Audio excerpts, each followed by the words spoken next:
dalam perkara yang penting juga dalam doa supaya kita tak gopoh dalam doa ni, terus angkat tangan terus doa. Bukan tak boleh, boleh juga. Tapi dia macam orang kata apabila kita hidangkan doa pada Allah tu, kita kemuka pada Allah tu tidak dihidangkan dengan perkara-perkara yang mana kita menjadi wasilah, iaitu menjadi perantara, bukan perantara seperti yang dipahami sebab perantara kebaikan, bertawassul dengan amalan yang baik. Maksud apa? Bila kita nak, umpamanya apabila kita nak minta kepada Allah, bukan untuk dibandingkan, nak faham je kita. Manusia ni ada, Allah jadikan kita faham dalam kehidupan. Bila kita minta pada satu orang tu, kemudian kita minta tolong satu orang tu, kemudian sebelum kita nak tolong tu, kita buat benda-benda yang dia suka. Jadi benda-benda yang dia suka tu menyebabkan mudah kita bercakap dengan dia selepas daripada itu. Ini manusia lah. Allah Subhanahu Wa Taala nak fahamkan kita supaya Allah Taala tak memerlukan apa-apa. Tapi apabila kita membuat sesuatu yang menimbulkan redha Allah, maka doa kita lebih cepat untuk dimustajabkan. Di dalam kuliah saya dalam Bulughul Maram, beberapa hari yang lepas, pada Khamis yang lepas, tuan-tuan boleh ikuti Bulughul Maram bagi setiap Khamis malam Jumaat. Minggu depan juga akan bersambung insya-Allah. Saya baca hadis dalam Bulughul Maram itu berhubung dengan Nabi SAW tegur satu orang yang terus berdoa tanpa memulakan dengan memuja dan memuji Allah dan selawat kepada Nabi SAW. Berkata ajilah hadza, gopoh dia ni kan. Kemudian Nabi kata idza shalla ahadukum falyabda bitahmid, dalam sebahagian riwayat bitamjid, wa thana alaihi thumma la yusalli ala nabi thumma da'u ba'da bima sya. Nabi kata apabila satu orang itu apabila dia berdoa kepada Allah Ta'ala, idza shalla ahadukum, salat ni doa lah kepada ahadukum, falyabda bitahmid, dia mulakanlah dengan memuji Allah, alhamdulillahirabbil alamin, ataupun apa-apa pujian Allah yang memuji, dan wasana alaihi, puja dan puji Allah Taala, wal yusalli ala nabi sallallahu alaihi wasallam, kemudian dia berselawat kepada Nabi sallallahu alaihi wasallam, Allahumma salli ala Muhammad wa ala ali Muhammad, ataupun dia panjangkan selawat yang paling Nabi suka, yang Nabi sebut, yang paling Allah suka, yang Nabi telah sebut dalam salat, dalam hadis, itulah selawat Ibrahimiyah yang kita selalu baca, Allahumma salli ala Muhammad wa ala ali Muhammad kama sallaita ala Ibrahim wa ala ali Ibrahim wa barik ala Muhammad wa ala ali Muhammad kama barakta ala Ibrahim wa ala ali Ibrahim fil alamin innaka Hamidum Majid. Ataupun kalau Allahumma salli ala Muhammad wa ala ali Muhammad, juga semua hal-hal yang ini disukai oleh Allah Subhanahu Wa Taala.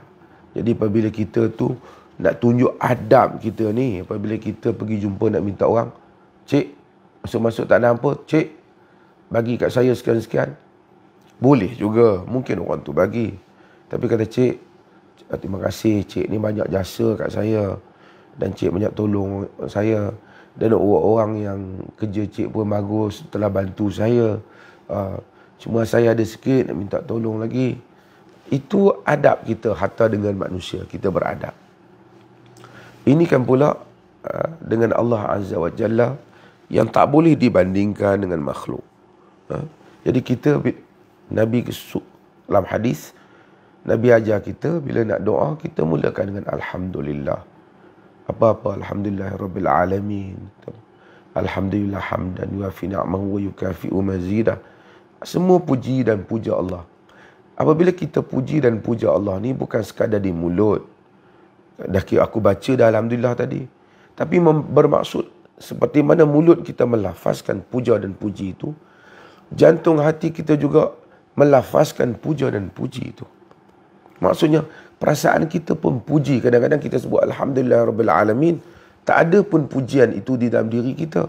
Kita hanya sebut perkataan dah kita dengar orang kata, kalau nak doa sebut alhamdulillah dulu, kita buat alhamdulillah Allahumma salli ala Muhammad wa ala ali Muhammad. dalam keadaan kita ini tidak hadir langsung. Perasaan memuja dan memuji Allah dan dengan keikhlasan berselawat kepada Nabi SAW. Selawat pada Nabi itu, macam saya sebut, kita jangan tersalah sangka. Selawat pada Nabi itu bukan maksud kita minta tolong Nabi.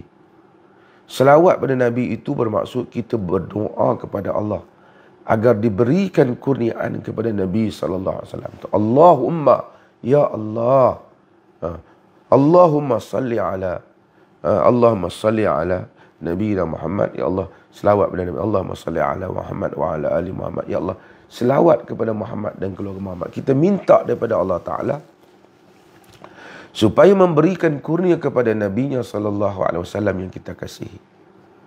Dan kita tahu, kalau kita minta kepada hamba-hamba Allah yang lain supaya Allah tengok orang susah, kita doa pada dia supaya Allah berikan, lepaskan dia kesusahan. Kita doakan kawan kita kebaikan. Kalau kita doa pada Allah orang lain pun, malaikat akan doa balik pada kita. Malakan muwakkal, malaikat yang Allah wakilkan akan doa balik pada kita, dan malaikat itu akan menyatakan bahawasanya walaka mislu zalik, bagi engkau seperti itu. Ini kan pula apabila kita berdoa dengan menyebut Nabi kita Muhammad, berdoa kepada Nabi kita Muhammad sallallahu alaihi wasallam supaya Allah memberikan kurniaannya kepada Nabi Muhammad sallallahu alaihi wasallam. Tentulah akan dibalas lebih besar pada kita.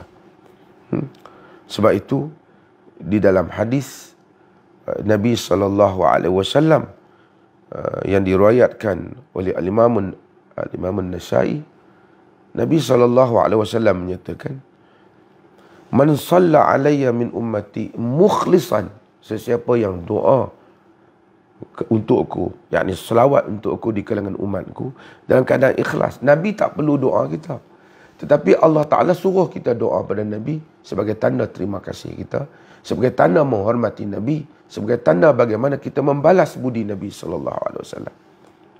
Siapa yang selawat pada Nabi, selawat itu dah doa pada Nabi lah. Mukhlisan min qalbihi, ikhlas daripada jantung hatinya. Sallallahu alaihi asyra salawat. Allah Ta'ala selawat, doa balik padanya, maksud Allah Ta'ala bagi balik. Doa selawat Allah ni bukan maksud Allah minta pada mana-mana. Allah tempat kita meminta. Tapi maksudnya Allah akan berikan kurniaan padanya itu 10 kali kurniaan. Wa maha anhu asyara sayiat. Allah padamkan 10